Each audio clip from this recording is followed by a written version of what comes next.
Once the opportunity arose for him to close the show, he did it in emphatic style. Whatever he hits falls.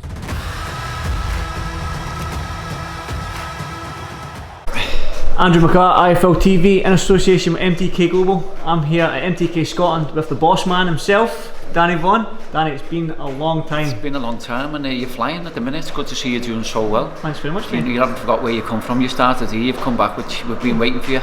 Always come back, haven't you? Always come back to my roots. Nah, brilliant. You're doing great, and nice to see you. Nice to see you too, mate. Again, your hospitality is second to none, so I thank you for it. But no problem. Should we talk some boxing? Yep, that's what we're here for. That's what we're here for. I want to just go straight to Mohammed Waseem. I mean, you've been singing his praises since day one, since he came in the gym. He's finally got the fight out in Dubai. You were out there obviously clearly with him. First round stoppage. Just talk to him a little bit more about this kid. I mean, people already sing his praises, maybe a superstar. Just talk to me a little bit about him. He come here with he was working with Jeff Mayweather down in Vegas. We got the phone call through Michael Tamora, who works with MTK, that he needed a change. He was just getting, not say stale down there, but he needed a break. He wasn't enjoying it in America. He was looking for a new gym, a new trainer. They'd had a look at myself, they liked what I do. Phone call become getting visas and everything, and when he landed, he turned up here. He's so professional, very humble, really nice kid, fitted in with the lads, and he's a phenomenal talent, and I mean top class. You didn't see much of him, I mean, in the first round stoppage. Were you hoping for a little bit more? I mean, you've seen him in the gym doing pads, sparring and stuff like that, but a fight's totally different. But you didn't get to see much of what Waseem can do, but I mean, first round stoppage, you can't complain. No, you can't complain. We would like to have seen more. See, what I'm seeing in the gym day in, day out, I'd like everyone else to see it. He's got a bit of everything. He's a big puncher, he can fight, he can box. As he says, he's got a Mexican style, he's got a Kazakh style, whatever you want to call it, he can do it. But the opponent was a Filipino champion. He was 11-4. I mean, offered other opponents, and he wasn't getting past. So this fella was coming, was a decent kid, and as you could see, he blew him away with a left hook in the first round. But he wasn't even broke sweat. But what can you do? What can you do? How far can he go down? He'll be world champion. He will be. He's fighting again in November. He'll get announced shortly. Next year, he will be fighting for the world title. But for me, no disrespect to the other kids, what you're seeing even in Britain, and Martinez would be an unbelievable fight, but he carries more power than them all. He's got everything. Well, Martinez, he's shown that if you carry power at the lighter weights, then I mean, you can do some real damage down there. I mean, Waseem, I've seen him spar bigger guys in here now, and he's hurting them as well. So I don't want to say that he's going to knock everyone out of the super flyweight division, whatever he's bit, but the kid can punch, can he? Yeah, he's a big puncher. Like, I'm not going to mention spars in here, but he's been dropping fellas left, right, and centre in sparring. But he's got more to to his more than that. Like, he's a fantastic boxer. He can box, he can fight. But we haven't seen nothing yet. We haven't really scratched the surface with him. The thing is obviously he had a bit of politics with his brain scan and stuff. He's got a licence now, he's boxing. But that layoff and that having, like, say, extra 12, 16 weeks with me working in the gym has paid off for both of us, really. So, we're not rushing for a world title. It is in talks already. It will happen next year. But we'll get him out in November, maybe in December. But this fella's the real deal. I mean, after that fight, he excites everyone in the gym. Like, it's and his personality and that, you cannot but like him. Really nice fella. I think everyone's calling him, because I was telling a few people out when I was out in New York about him and stuff like that. And I think it was Ryan Zongalia from the Ring magazine. I mentioned it to him, and he already heard about Waseem. So he's doing all the right things. But after this fight, it seems like he's blown up on social media. He's got like an extra 25,000 Twitter followers and stuff like that. So, I mean, with somebody like Waseem out in the Middle East and stuff like that, do you think you could build him out there and sort of like that market? Because like we've seen what Eddie Hearn's doing in Saudi Arabia and stuff like that, bringing fights out there. But with you out in Dubai with Waseem, is that like a market you would like to open up? Yeah, obviously, MTK, we want to break into every market, really, and Dubai and the Middle East is there's a lot of money out there, there's a lot of potential, there's boxers what no one's heard of, and since Waseem has come on the scene, looking at, you can come to Britain with, English trainers and stuff, that it's give everyone a big lift over there. But the week I was out there with him, he's walking around, he's a megastar out there. It's brilliant. It's good to see, definitely. Should we talk about the other small guy you've got? What one? Paddy. Sean. Yeah. No, Paddy. I mean, Paddy's in a tough fight himself against Jay Harris. I mean, Jay Harris, I watched him his last fight out in Cardiff when he became European champion against Moreno. Tough fight for Paddy. We'll ask you the same question I asked Paddy. Is this a must win for Paddy going into It's a must win. Obviously the plan with Paddy was, well, when I spoke to you last time, was when he won we were going, you know, the aim was to go down to light flyweight. Opportunity knocks. Jay's got a fantastic ranking, he's European champion, he's Commonwealth champion. Paddy being Paddy, you know, he'll fight anybody. So what we've took the fight is a tough fight. We know Jay, we've done over 100 round with Jay over the years, he's a friend of ours, so there's no bad shit getting talked. We really respect Jay and his dad and Gary Lockett and everyone.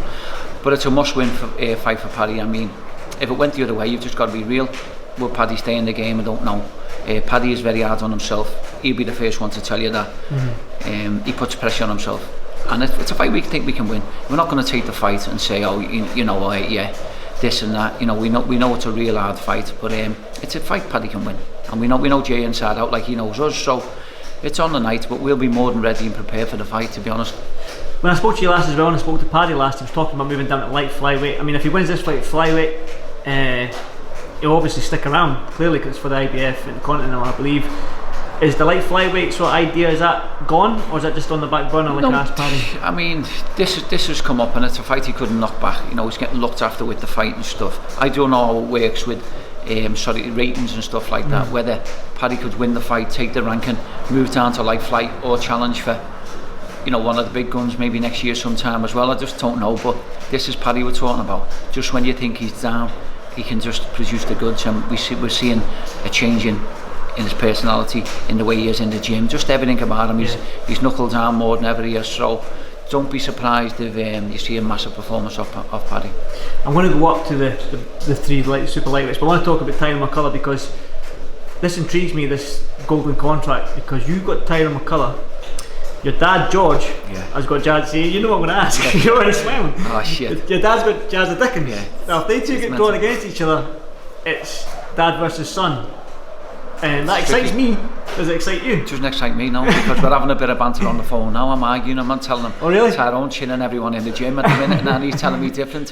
It's just, we're just bouncing off here at the minute, off each other. But listen, if Tyrone wasn't in the tournament, I've known Jazza since he was a young kid. I mean, I went to school with his dad. His dad's like a proper friend of mine. I'd be cheering on for Jazza. But obviously, I'm against him with Tyrone. There's no bad blood there. It's just business. But me against my dad in the opposite corners, I don't really want it. I don't know if it's ever been done before. See, I want it. It's intriguing. You all want it. But for me, you know, Tyrone must be the biggest underdog in it. They're all fully blown big featherweights. He's coming up from super bantam. He's coming up with, you know, he's got most awkward style you've ever seen. He can eat more and, you know, can do more strength work this time, because he's been making 8-10. Now he's making 9 stone. His weight's great. He's happier because he's not doesn't have to boil down to 8-10. So he's in that club where who wants to fight him, because he's so awkward. He's, you know, he can punch a little bit as well. So I'd a little shock from Tyrone coming in this competition, believe me.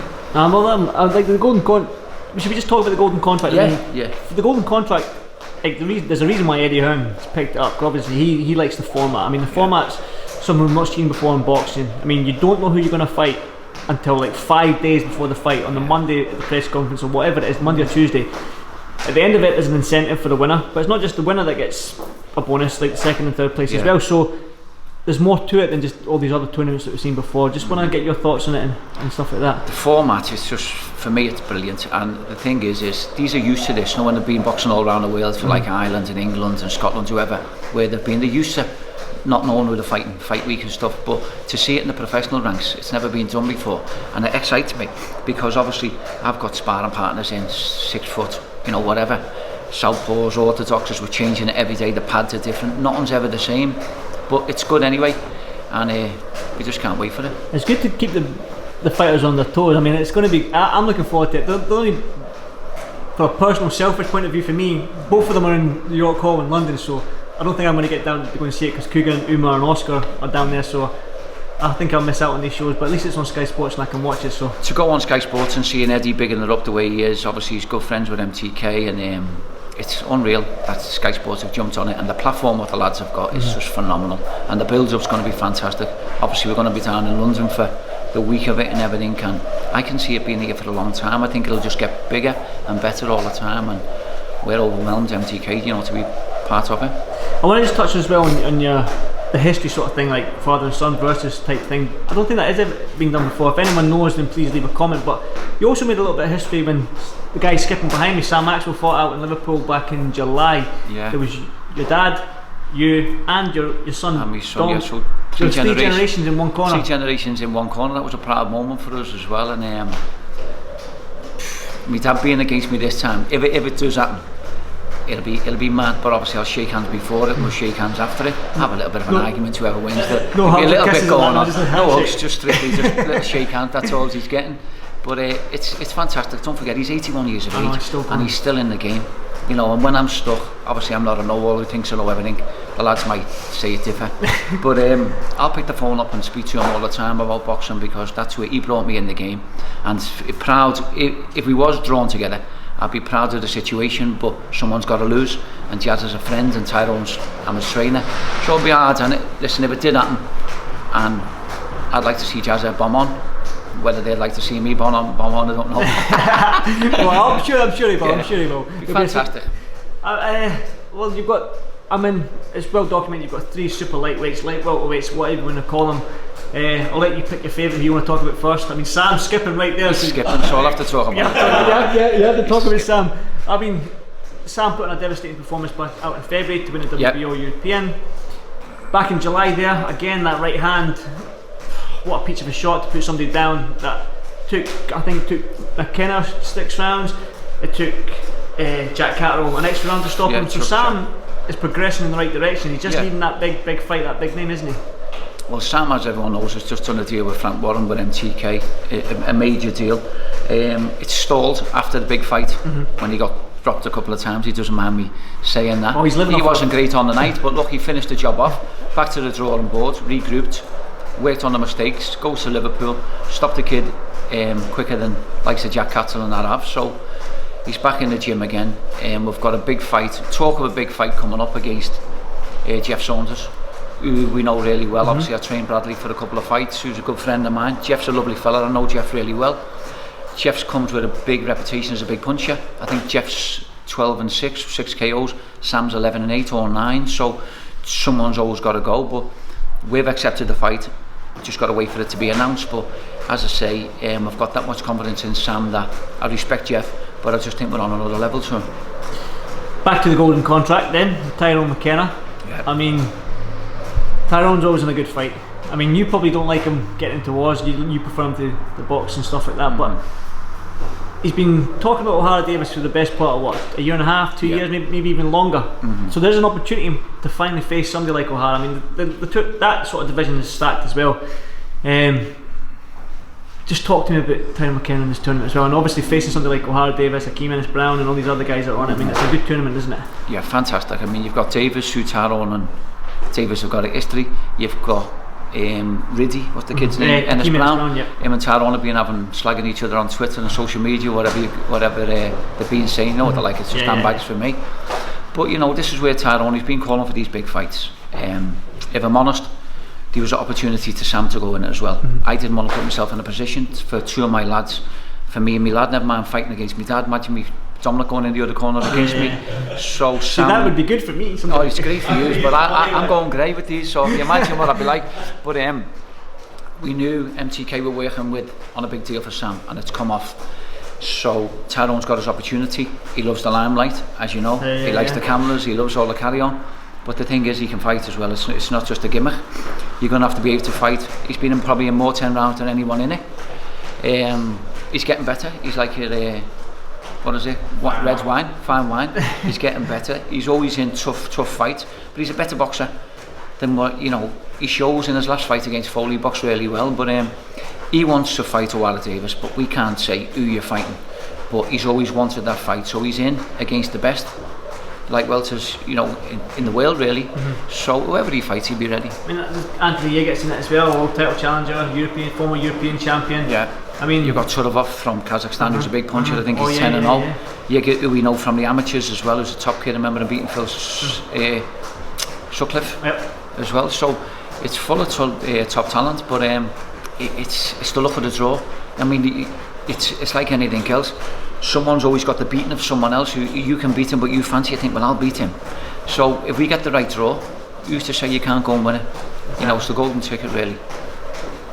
What does it do for you if both Tyrones end up winning this tournament? I mean, you'll be a happy man. I'd be happy that, you know, they're financially set for life, and you know, they're getting the big stage. I mean, for me, it's about the boxers, it's not about me. I mean, I've been doing this, a professional coach for 30 years now, just under. You know, it's nothing to me. I just want my fighters, whoever I train with, they get 110%, and I just want them to do well, not just as a boxer, in life after boxing as well. So for me, it's an opportunity to change their lives, and I'll back them 110%. Well said, definitely. Finally, Sean McComb. Yeah. I mean, great performance against Garrido at the Fairley Festival back in August. He's got another tough fight coming up on Paddy's undercard.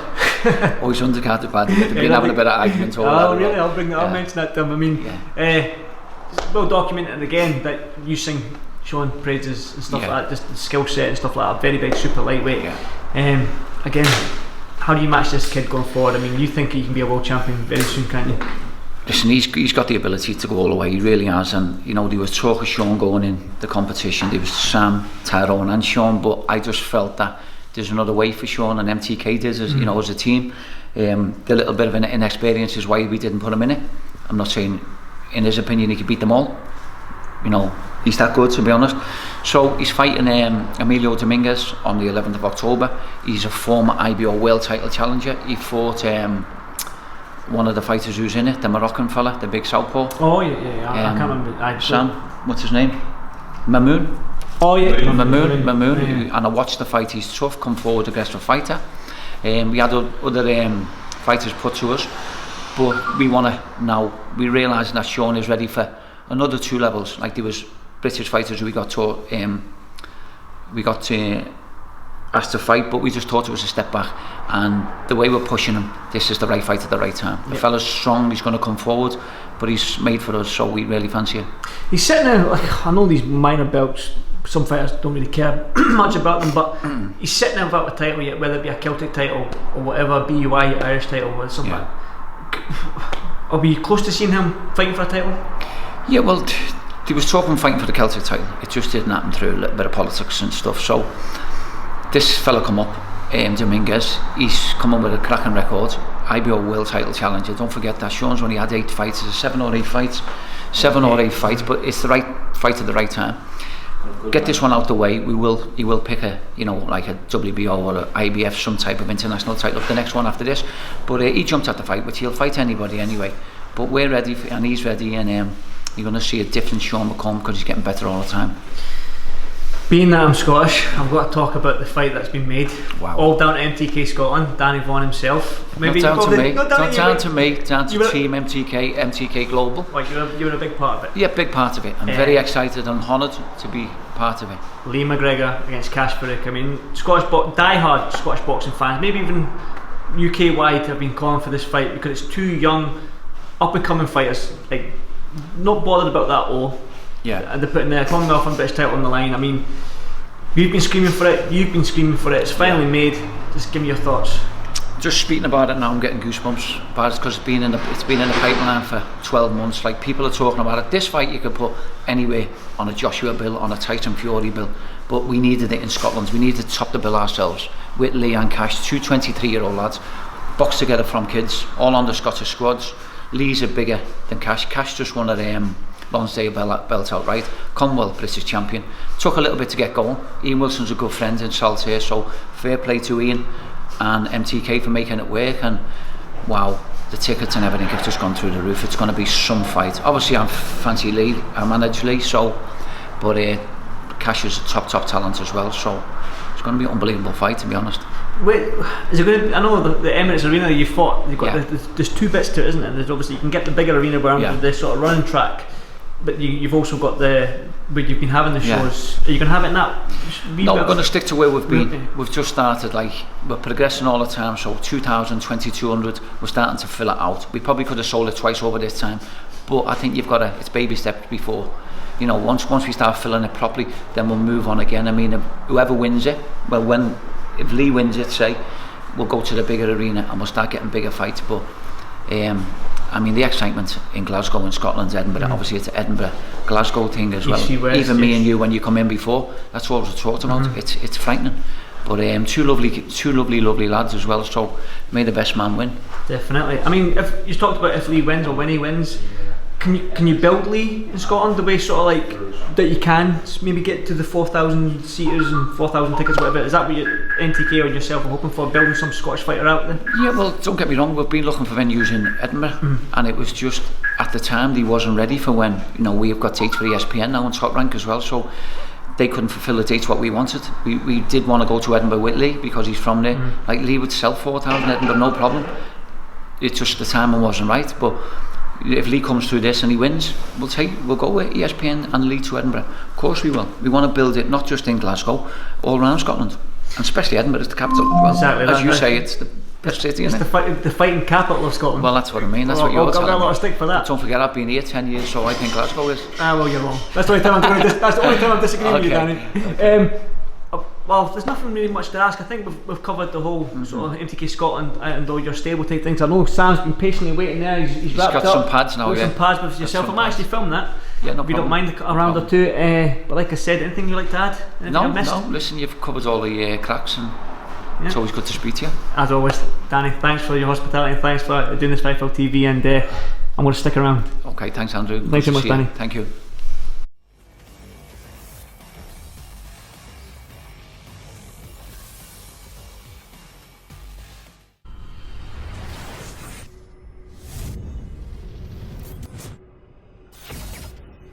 Once the opportunity arose for him to close the show, and he did it in emphatic style. Whatever he hits falls.